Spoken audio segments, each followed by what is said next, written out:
Hi hello ಎಲ್ಲರೂ ಹೇಗಿದ್ದೀರಾ? ತುಂಬಾ ಚೆನ್ನಾಗಿದ್ದೀರಾ ಅಂತ ಭಾವಿಸ್ತೀನಿ. ನಾನು ನಿಮ್ಮ ಪ್ರೀತಿಯ ರಚಿತಾ ಮಾತಾಡ್ತಾ ಇರೋದು. Welcome to my vlog.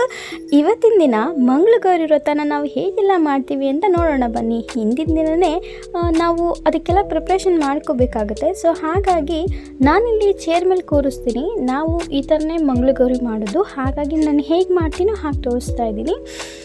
ಹಿಂದಿನ ದಿನವೇ ಚೇರ್ಗೆ ಒಂದು ಚೇರ್ ಇದೆ, ಮರದ ಚೇರ್, ತುಂಬ ಚೆನ್ನಾಗಿದೆ. ಅದರಲ್ಲಿ ಬೇಗನೂ ಆಗುತ್ತೆ ಮತ್ತು ತುಂಬ ಸಿಂಪಲ್ಲಾಗಿ ತುಂಬ ಚೆನ್ನಾಗಿ ಕಾಣಿಸುತ್ತೆ. ಹಾಗಾಗಿ ಈ ಚೇರ್ನೇ ನಾವು ಚೇರಲ್ಲೇ ನಾವು ಇಡ್ತೀವಿ. ಬಿಕಾಸ್ ನಾವೆಲ್ಲ ಹೇಗೆ ನರ್ಗೆ ಹಾಕೋತೀವೋ ಹಾಗೆ ಪಿನ್ ಮಾಡಿಕೊಂಡು ಒಂದು ಸಂದಿ ಕೊಟ್ಟಿರ್ತಾರಲ್ಲ, ಆ ಸಂದಿಗೆ ಹಾಕಿದರೆ ಸಾಕು. ಇದು ನರ್ಗೆಗಳೆಲ್ಲ ಕಾಣಿಸುತ್ತೆ ನೀಟಾಗಿ. ಅದಾದಮೇಲೆ ಸೆರಗಿಗೋಸ್ಕರ ನಾವು ಈ ರೀತಿ ತೊಗೊಂಡು ಬರ್ತೀವಲ್ಲ, ಆ ರೀತಿ ಚೇರ್ ಮೇಲೆ ತೊಗೊಂಡು ಬಂದು ನಾನಿಲ್ಲಿ ಪಿನ್ ಹಾಕಿ ಇದು ಮಾಡಿದ್ದೀನಿ.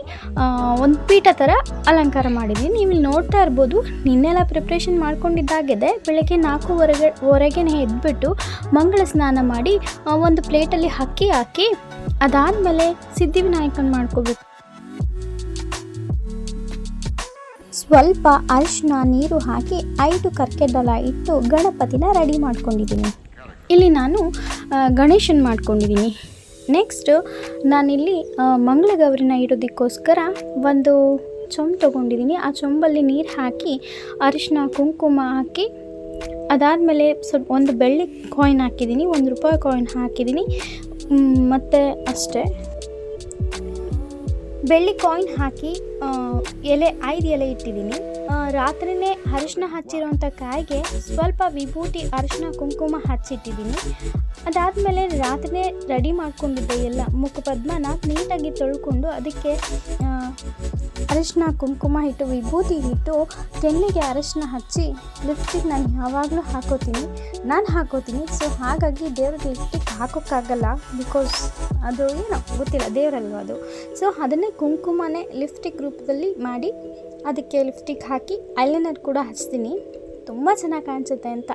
ಹೆಣ್ಮಕ್ಳು ಅಂದರೆ ಅಲಂಕಾರ ಅಲ್ವಾ, ಸರ್ವಾಲಂಕಾರ ಭೂಷಣಿ ಆಗಿರೋ ದೇವರಿಗೆ ಸರ್ವಾಲಂಕಾರ ಭೂಷಣಿ ಆಗಿರೋ ಹಾಗೆಯೇ ಸರ್ವಾಲಂಕಾರ ಭೂಷಣಿ ಆಗಿರೋ ದೇವರಿಗೆ ಸರ್ವ ಅಲಂಕಾರ ಆಗಿಯೇ ನಾನು ಅಲಂಕಾರವನ್ನು ಮಾಡಬೇಕು ಅನ್ನೋದು ನನ್ನ ಇಷ್ಟ. ಸೊ ಹಾಗಾಗಿ ನನ್ನ ಇಷ್ಟದ ಪ್ರಕಾರ ನಾನು ಇದಕ್ಕೆ ಐಲೈನರ್ ಹಾಕಿ ಲಿಪ್ಸ್ಟಿಕ್ಕನ್ನು ಅರಿಶಿನ ಕುಂಕುಮದಲ್ಲಿ ಲಿಪ್ಸ್ಟಿಕ್ ರೂಪದಲ್ಲಿ ಹಚ್ಚಿ ಕೆನ್ನೆಗೆ ಸ್ವಲ್ಪ ಗಂಧ ಹಚ್ಚಿ ಅದಕ್ಕೆ ಅರಿಶಿನ ಹಾಕಿದ್ದೀನಿ, ನೀವು ನೋಡ್ತಾ ಇರ್ಬೋದು. ಅದಾದಮೇಲೆ ನನ್ನ ಹತ್ರ ಇರುವಂಥ ಒಡವೆಗಳನ್ನ ಹಾಕಿ ಒಂದು ತಾಳಿನ ದೇವ್ರದೇ ಆಗಿರುವಂಥ ಮಂಗಳಗೌರಿ ವ್ರತದ ತಾಳಿನ ಹಾಕಿ ಬಳೆಗಳನ್ನ ಹಾಕಿದ್ದೀನಿ. ಅದಾದಮೇಲೆ ಈ ಥರ ಹಾರ ಹೂವು ಅಲಂಕಾರ ನಮ್ಗೆ ಹೇಗೆ ಇಷ್ಟ ಬರುತ್ತೋ ಆ ರೀತಿ ಅಲಂಕಾರ ಮಾಡೋದು. ದೀಪಗಳನ್ನ ನೈವೇದ್ಯ ಮಾಡೋದು. ಇಲ್ಲಿ ದೀಪಗಳನ್ನ ನಾನು ರಾತ್ರಿಯೇ ಎಲ್ಲನೂ ಅಂದರೆ ನೀಟಾಗಿ ರೆಡಿ ಮಾಡ್ಕೊಂಡಿದ್ದೀನಿ. ಸೊ ಹಾಗಾಗಿ ಬೆಳಗ್ಗೆ ಬೇಗ ಆಯಿತು, ಇಲ್ಲಾಂದರೆ ಇನ್ನೂ ತುಂಬ ಲೇಟ್ ಆಗ್ತಾಯಿತ್ತು. ಸೊ ದೀಪ ಹಚ್ತಾ ಇದ್ದೀನಿ, ನೋಡ್ತಾ ಇರ್ಬೋದು. ಅದಕ್ಕೆ ಅರಿಶಿನ ಕುಂಕುಮ ಎಲ್ಲ ಹಚ್ಕೊಂಡು ಅದಾದಮೇಲೆ ಇಲ್ಲಿ ಉಡಿಗೋಸ್ಕರ ಹಣ್ಣುಗಳನ್ನ ನನಗೆ ಎಷ್ಟು ಬೇಕೋ ಅಷ್ಟು ನೈವೇದ್ಯ ಮಾಡೋದಕ್ಕೋಸ್ಕರ ಹಣ್ಣುಗಳು. ಆಮೇಲೆ ಇಲ್ಲಿ ನಾನು ಅನ್ನ ಹಾಲು ತುಪ್ಪನ ಎಡೆ ಮಾಡಿದ್ದೀನಿ. ಇದಕ್ಕೆ ಸಜ್ಜಿಗೆನಾದರೂ ಮಾಡ್ಬೋದು, ಇಲ್ಲ ಅನ್ನ ಹಾಲು ತುಪ್ಪನಾದರೂ ಎಡೆ ಮಾಡ್ಬೋದು. ಇಲ್ಲಿ ನಾನು ಈ ಮಂಗಳಗೌರಿ ಪೂಜೆ ಮುಗಿಸಿ ನನ್ನ ಅಮ್ಮನ ಮನೆಗೆ ಹೋಗಬೇಕಾಗಿದೆ. ಸೊ ಹಾಗಾಗಿ ನಾನು ಸಜ್ಜಿಗೆ ಮಾಡಲಿಲ್ಲ. ಇಲ್ಲಿ ಅನ್ನ ತುಪ್ಪ ಹಾಲನ್ನೇ ಎಡೆ ಮಾಡಿದೆ. ಅದಕ್ಕೆ ಸ್ವಲ್ಪ ಸಕ್ಕರೆ ಹಾಕಿದರೆ ಅದು ತಾಯಿಗೆ ತುಂಬ ಇಷ್ಟ ಆಗುತ್ತೆ. ಸೊ ಹಾಗಾಗಿ ಆ ರೀತಿನೇ ನಾನು ಮಾಡಿದ್ದೀನಿ. ನನಗೆ ನನ್ನ ಕೈಯಲ್ಲಿ ಎಷ್ಟು ಮಟ್ಟಿಗೆ ಸಾಧ್ಯವೋ ಆ ರೀತಿ ನಾನು ಈ ಮಂಗಳಗೌರಿ ಪೂಜೆನೇ ಮಾಡ್ತಾಯಿದ್ದೀನಿ. ಸೊ ಇದೆಲ್ಲವೂ ನಿಮ್ಮೊಂದಿಗೆ ಶೇರ್ ಮಾಡಬೇಕು ಅಂತ ಅನ್ನಿಸ್ತು. ಸೊ ಹಾಗಾಗಿ ಇದನ್ನು ನಿಮ್ಮೊಂದಿಗೆ ಶೇರ್ ಮಾಡ್ತಾಯಿದ್ದೀನಿ. ನೋಡಿ, ನಾನಿಲ್ಲಿ ಕಳಸ ಕೂಡ ರೆಡಿ ಮಾಡ್ಕೊಳ್ತಾ ಇದ್ದೀನಿ. ಕಳಸ ರೆಡಿ ಮಾಡ್ಕೊಳ್ಳೋಕ್ಕೆ ನಾನು ಯಾವ ರೀತಿ ಅಂದರೆ ಕಳಸಕ್ಕೆ ಸ್ವಲ್ಪ ಅಕ್ಕಿ ಹಾಕಲೇಬೇಕು, ಹಾಗೆ ಖಾಲಿ ಬಿಡಬಾರ್ದು. ಸೊ ಹಾಗಾಗಿ ಅಕ್ಕಿನ ಸ್ವಲ್ಪ ಎಣ್ಣೆ ಬತ್ತಿ ಹಾಕ್ಕೊಂಡು ನೀರು ಹಾಕಿ ಅದೇನು ಕಳಸದೊಳಗಡೆನೂ ಅದಕ್ಕೆ ಖಾಲಿ ಹಾಗೆ ಬಿಡಬಾರ್ದು, ಅದ್ರೊಳಗಡೆ ನೀರು ಹಾಕಿ ಸ್ವಲ್ಪ ಹೂವನ್ನು ಹಾಕಿ ಈ ರೀತಿ ನಾನು ತಾಂಬೂಲನ ರೆಡಿ ಮಾಡಿಕೊಂಡು ಪ್ರಿಪ್ರೇಷನ್ ಮಾಡ್ಕೊಂಡಿದ್ದೀನಿ. ನನ್ನ ಪೂಜೆ ಕೂಡ ಈ ರೀತಿ ಇದೆ. ಇಲ್ಲಿ ನಾನು 4:15 ಎದ್ದಿದ್ದೆ. ಅದಾದಮೇಲೆ ಇದೆಲ್ಲ ರೆಡಿ ಮಾಡ್ಕೊಳ್ಳೋ ಅಷ್ಟೊತ್ತಿಗೆ ಮೇ ಬಿ 6:30 ಆಗಿರಬಹುದು. ಸೊ 6:30 ಟೈಮಿಂಗ್ಸ್ ಅನಿಸುತ್ತೆ, ಇದು ಮೇ ಬಿ 6:30 ಆಗಿದೆ. ಇಲ್ಲಿ ನೀವು ನೋಡ್ತಾ ಇರ್ಬೋದು, ನಾನು ಸುಮ್ಮನೆ ಎದ್ದಿದ್ದೀನಿ ಈ ರೀತಿ. ಓಕೆ, ಟೈಮ್ ಆಗ್ತಾಯಿದೆ ಅಂತ ಹೇಳಿಬಿಟ್ಟು ನಾನು ಪಟಾಪಟ್ ಹೊಡುತ್ತಾ ಇದ್ದೀನಿ. ಇಲ್ಲಿ ನೋಡಿ, ನೀವು ಬ್ರಹ್ಮಕಮಲ ಮತ್ತೆ ಮೊಗ್ಗಾಗಿರೋದನ್ನು ನೋಡಬಹುದು ಎಷ್ಟು ಚೆನ್ನಾಗಿದೆ ಅಂತ. ಓಕೆ, ಮನಿ ಪ್ಲ್ಯಾಂಟ್ ಕೂಡ ತುಂಬ ಚೆನ್ನಾಗಿ ಚಿಗುರುತ್ತಾ ಇದೆ. ಏನೋ ಒಂಥರ ಅಷ್ಟು ಬೇಗ ಇದ್ದಾಗ ಪೂಜೆ ಮಾಡೋದಕ್ಕೇನೋ ತುಂಬ ಇಂಟ್ರೆಸ್ಟ್ ಇರುತ್ತೆ. ನನಗೆ ತುಂಬ ಖುಷಿ ಕೂಡ ಆಗುತ್ತೆ. ನನಗೆ ಪೂಜೆ ಮಾಡೋದಂದರೆ ಸಿಕ್ಕಾಪಟ್ಟೆ ಇಷ್ಟ ಆಗುತ್ತೆ. ಸೊ ಹಾಗಾಗಿ ಪೂಜೆ ಮಾತ್ರ ಮಾಡ್ತೀನಿ, ನನಗೆ ಅಡುಗೆ ಮಾಡೋಕ್ಕಾಗಲ್ಲ ಅಷ್ಟು ಬೇಗ ಎದ್ಬಿಟ್ಟು. ಇಲ್ಲಿ ನಾನು ದೇವ್ರಿಗೋಸ್ಕರ ಏನೇನು ಮಾಡಬೇಕೋ ಎಲ್ಲ ಪ್ರಿಪ್ರೇಷನ್ ಮಾಡಿಕೊಂಡು ನನ್ನ ಅಮ್ಮನ ಮನೆಗೆ ಹೋಗೋಕ್ಕೋಸ್ಕರ ರೆಡಿ ಆಗಬೇಕು. ಇಲ್ಲಿ ನಾನು ಈ ರೀತಿ ಪೂಜೆ ಮಾಡಿದ್ದೀನಿ. ನಿಮಗೆ ಇಷ್ಟ ಆಗಿದೆಯಾ ಅಂತ ಹೇಳಿ. ನಾನು ನನಗೆ ಇಷ್ಟ ಆಗೋ ರೀತಿ ನಾನು ಪೂಜೆ ಮಾಡಿದ್ದೀನಿ. ನನಗಂತೂ ತುಂಬ ಖುಷಿಯಾಗಿದೆ. ಬಿಕಾಸ್ ಇಲ್ಲಿ ಮಂಗಳಗೌರಿ ವ್ರತ ಅಂತಂದರೆ ಎಷ್ಟೆಲ್ಲ ಕೆಲಸಗಳಿರುತ್ತೆ, ಸಣ್ಣ ಪುಟ್ಟ ಕೆಲಸಗಳೇ ತುಂಬ ಹೊತ್ತು ಹಿಡಿಯುತ್ತೆ. ಸೊ ಹಾಗಾಗಿ ನಾವು ರಾತ್ರಿನೇ ಪ್ರಿಪ್ರೇಷನ್ ಮಾಡಿಕೊಂಡ್ರೆ ಬೇಗ ಆದಷ್ಟು ಬೇಗ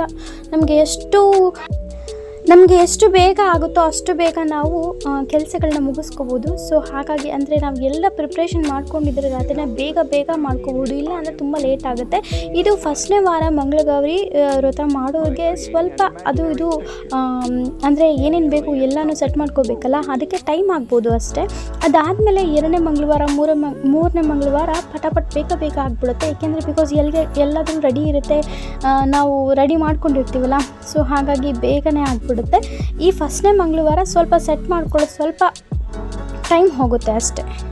ನೀವಿಲ್ಲಿ ನೋಡ್ತಾ ಇರ್ಬೋದು, ನಾನಿಲ್ಲಿ ಅಷ್ಟೋತ್ತರ ಹೇಳ್ತಾ ಇದ್ದೀನಿ. ಅಷ್ಟೋತ್ತರ, ಪೂಜೆ, ಮಂಗಳಾರತಿ, ಅದಾದಮೇಲೆ ನಾನು ಹಚ್ಚಿರೋವಂಥ ಕಳಸಗಳನ್ನ ಬೆಳಗ್ತೀನಿ. ಅದಾದಮೇಲೆ ಕಥಾಶ್ರವಣ ಕೂಡ ಮಾಡ್ತೀನಿ. ಮಂಗಳಗೌರಿ ಕಥೆಗಳನ್ನ ನಾವಿಲ್ಲಿ ಓದಬೇಕಾಗತ್ತೆ. ಈ ಮಂಗಳಗೌರಿ ಕಥೆ ಯಾವ ರೀತಿ ಇರುತ್ತೆ ಅಂತ ನೆಕ್ಸ್ಟ್ ವಿಡಿಯೋದಲ್ಲಿ ಹಾಕ್ತೀನಿ. ನಾನು ಹೇಳಿರೋದು ಅಂದರೆ ನಾವು ಹೇಳ್ತೀವಲ್ವ ಕಥೆಗಳನ್ನ, ಆ ರೀತಿ ಮಂಗಳಗೌರಿ ಕಥೆಗಳನ್ನ ನೆಕ್ಸ್ಟ್ ವಿಡಿಯೋದಲ್ಲಿ ನಾನು ಅಪ್ಲೋಡ್ ಮಾಡ್ತೀನಿ. ಈಗ ನಾನು ಯಾವ ರೀತಿ ಅಲಂಕಾರ ಮಾಡಿದ್ದೀನಿ, ಯಾವ ರೀತಿ ಪೂಜೆ ಮಾಡ್ತಾಯಿದ್ದೀನಿ ಅನ್ನೋದನ್ನು ನೀವು ನೋಡಬಹುದು. ಊದ್ಗಡ್ಡಿ, ಕರ್ಪೂರ ಮತ್ತು ಕಳಸಗಳನ್ನ ಬೆಳಗಿ ನಮ್ಮ ಇಷ್ಟಗಳನ್ನ ಕೋರಿಕೊಂಡು ದೇವರಿಗೆ ಅದು ಏನೋ ಒಂಥರ ಹೇಳೋಕ್ಕಾಗಲ್ಲ, ಅಷ್ಟು ಖುಷಿ ಆಗುತ್ತೆ. ಬಿಕಾಸ್ ನಾವು ನಮ್ಮ ಭಕ್ತಿನ ನಾವು ಭಕ್ತಿ, ಪ್ರೀತಿ ಎಲ್ಲವನ್ನ ನಾವು ದೇವರಿಗೆ ಸಮರ್ಪಿಸ್ತೀವಲ್ವ, ಆವಾಗ ನಮಗೆ ಸಿಕ್ಕಾಪಟ್ಟೆ ಖುಷಿ ಆಗುತ್ತೆ. ಇದು ನಾವು ಮಾಡಿದ್ದೀವಿ, ನಮ್ಮ ಕೈಯಾರ ಇಷ್ಟೆಲ್ಲ ರೆಡಿ ಮಾಡಿದ್ದೀವಿ ಅಂತ ಅಂದಾಗ ಅದಾಗೋ ಖುಷಿನೇ ಬೇರೆ. ಬಟ್ ನನ್ನ ಕೈಲಾಗಿರೋವಂಥ, ನನಗೆ ಎಷ್ಟು ಕೈಲಾಗುತ್ತೆ ನನ್ನ ಕೈಲಾಗಿರೋ ಮಟ್ಟಿಗೆ ನಾನು ಈ ಪೂಜೆ ಮಾಡಿದ್ದೀನಿ. ನನಗೆ ಮಾತ್ರ ಸಿಕ್ಕಾಪಟ್ಟೆ ಖುಷಿಯಾಗಿದೆ. ಸೊ ನೀವು ಕೂಡ ನೋಡಿ ಎಷ್ಟು ಚೆನ್ನಾಗಿದೆ ಅಂತ ಹೇಳಿ ಕಮೆಂಟ್ ಮೂಲಕ ತಿಳಿಸಿ. ಇದೇ ರೀತಿ ಗೌರಿನೂ ಕೂಡ ಕೂರಿಸ್ತಾರೆ, ಆದರೆ ನಮ್ಮನೇಲಿ ಗೌರಿನ ಕೂರಿಸೋದಿಲ್ಲ. ಹಾಗಾಗಿ ನಾನಿಲ್ಲಿ 4 ಮಂಗಳವಾರ ಮಂಗಳಗೌರಿ ವ್ರತನ ಮಾಡ್ತೀನಿ. ಪ್ರತಿ ವರ್ಷವೂ ನಾವು ಹೀಗೆ ಮಾಡೋದು. ನಾನು ಅದಕ್ಕೋಸ್ಕರ ನಾನು ನಿಮ್ಮ ಮುಂದಿಗೆ ಶೇರ್ ಮಾಡ್ತಾಯಿದ್ದೀನಿ ಯಾವ ರೀತಿ ನಾನು ಮಾಡ್ತೀನಿ ಅನ್ನೋದನ್ನು. ಕೆಲವರು ಬೇರೆ ರೀತಿ ಮಾಡ್ತಾರೆ, ಬ್ಲೌಸ್ ಪೀಸ್ ಹಾಕ್ತಾರೆ, ಕೆಲವರು ಸೀರೆ ಉಡಿಸ್ತಾರೆ. ಕೆಲವ್ರಿಗೆ ಯಾರಿಗೆ ಯಾವ್ಯಾವ ರೀತಿ ನಡೆಸ್ಕೊಂಡಿರೋ ಪದ್ಧತಿ ಇರುತ್ತಲ್ವ, ಅವ್ರವ್ರ ಮನೇಲಿ ಆ ರೀತಿ ಮಾಡ್ಕೊಂಡು ಬರ್ತಾರೆ. ನನ್ನ ಮನೆಯಲ್ಲಿ ಈ ರೀತಿ ನಡೆಸ್ಕೊಂಡು ಬಂದಿದ್ದಾರೆ. ಸೊ ನಾನು ಹಾಗಾಗಿ ಈ ರೀತಿ ಮಾಡ್ಕೊಂಡು ಬಂದಿದ್ದೀನಿ. ಹೇಗಿದೆ ಅಂತ ಕಮೆಂಟ್ ಮೂಲಕ ಕಮೆಂಟ್ ತಿಳಿಸಿ. ನನ್ನ ಒಂದು ವೀಡಿಯೋಸ್ ಯಾರಾದರೂ ಹೊಸದಾಗಿ ನೋಡ್ತಾ ಇದ್ದರೆ ಸಬ್ಸ್ಕ್ರೈಬ್ ಮಾಡೋದನ್ನು ಮಾತ್ರ ಮರಿಬೇಡಿ. ಬಿಕಾಸ್ ನೀವು ಸಬ್ಸ್ಕ್ರೈಬ್ ಮಾಡಿದಲ್ಲಿ ನನ್ನ ಎಲ್ಲ ವೀಡಿಯೋಸ್ ನೋಟಿಫಿಕೇಷನ್ಸ್ ಕೂಡ ನಿಮಗೆ ಬರುತ್ತೆ. ಆಗ ನನ್ನ ಎಲ್ಲ ವೀಡಿಯೋಸ್ಗೂ ಸಪೋರ್ಟ್ ಮಾಡ್ಬೋದು, ಲೈಕ್ ಮಾಡ್ಬೋದು, ಕಮೆಂಟ್ ಮಾಡ್ಬೋದು. ನಿಮ್ಮ ಕಮೆಂಟ್, ಲೈಕ್, ಶೇರ್ ಇದೆಲ್ಲದೂ ನಮಗೆ ಅತ್ಯಗತ್ಯ. ಬಿಕಾಸ್ ನಮಗೆ ನೀವು ಲೈಕ್ ಮಾಡಿದ್ದಲ್ಲಿ, ಕಮೆಂಟ್ ಮಾಡಿದ್ದಲ್ಲಿ, ನಿಮ್ಮ ಅನಿಸಿಕೆಗಳು ನಮಗೆ ತಿಳಿಸಿದ್ದಲ್ಲಿ ನಮಗೆ ಮೋಟಿವೇಶನ್ ಸಿಕ್ಕಾಗುತ್ತೆ. ಸೊ ಡಿಫ್ರೆಂಟ್ ಆಗಿರೋ ವೀಡಿಯೋಸ್ನ ನಿಮಗೆ ಅಪ್ಲೋಡ್ ಮಾಡಿ ನನಗೆ ಏನು ತಿಳಿದಿದೆಯೋ ಅದನ್ನು ನಿಮ್ಮೊಂದಿಗೆ ಶೇರ್ ಮಾಡ್ಕೊಳ್ಳೋದಕ್ಕೆ ನನಗೆ ಹೆಲ್ಪ್ ಆಗುತ್ತೆ. ಸೊ ಹಾಗಾಗಿ ಕೀಪ್ ಸಪೋರ್ಟಿಂಗ್ ಅಂತ ಹೇಳಿ ಈ ಒಂದು ವೀಡಿಯೋಸ್ನ ನಾನು ನಿಮ್ಮ ಮುಂದೆಗೆ ಇಡ್ತಾ ಇದ್ದೀನಿ. ಹೇಗಿದೆ ಅಂತ ಕಮೆಂಟ್ ಮೂಲಕ ತಿಳಿಸೋದನ್ನು ಮಾತ್ರ ಮರಿಬೇಡಿ. ಹೀಗೆ ವಾಚ್ ಮಾಡ್ತಾ ಇರಿ ನನ್ನ ಎಲ್ಲ ವೀಡಿಯೋಸ್ಗಳನ್ನ, ನೋಟಿಫಿಕೇಷನ್ಸ್ನ. ಮತ್ತು ಇದು ಕಥಾಶ್ರವಣ ಹೇಗೆ ಮಾಡಿದ್ದೀನಿ ಅಂತ ನೆಕ್ಸ್ಟ್ ವೀಡಿಯೋದಲ್ಲಿ ಅಪ್ಲೋಡ್ ಮಾಡ್ತೀನಿ. Thank you so much for watching. Bye, see you, take care.